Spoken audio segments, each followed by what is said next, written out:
There are three aspects of time that people are involved in. The most important of which is the present time. But most people are preoccupied by the past, things that have gone on in the past, things that have happened, things that they've done that they feel bad about or guilty about, things that they are annoyed at or aggrieved at when people have done things to them. We spend a great deal of time in the past, preoccupied by regret, guilt, shame. We're also tending to be, most of us anyway, preoccupied by the future and fear of the unknown, what might happen at some time in the future, what might not, regrets about what we might not be able to achieve. The most important time, and it's the only time we've got, is the present. And some people say, well, the present doesn't exist because as soon as you think something, it's in the past. Well, you have to be sensible about this and practical. Decide when the present is. You might live day by day.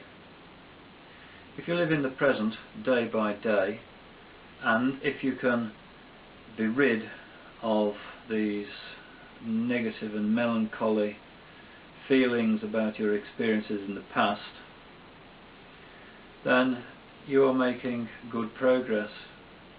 Being able to get rid of those is very often not very easy. Also bear in mind that the future you have depends on what you do now, however you decide to define now, day by day, as I suggested. What you do now defines and shapes your future. If you do what you've always done, it's not very grammatical, but you'll get what you've always got. Einstein is attributed as having said, though there's some doubt about this, that insanity is doing the same thing over and over and over again and expecting a different result. If you want your life to be the same in the future as it is now, just carry on as you are.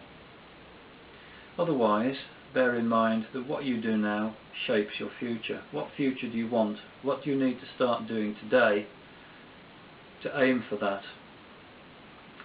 As regards the past, psychology has shown that if you focus on, for instance, your breathing and on your heartbeat at the same time, every time you have negative thoughts about anything, and just entirely focus on those two, your breathing and your heartbeat, it cuts out the negative thoughts and gives you more room and time then to be able to think about the present, to live in the present, to live at cause, to decide exactly what you want to happen, and thereby to shape your future. As with all things that I've said before in a number of these videos, it's not magic. It takes determination, it takes practice, it takes action to bring this about. But it is possible, and you can do it. Other people do it. I've done it. You can do it. When are you going to start? That's the only question.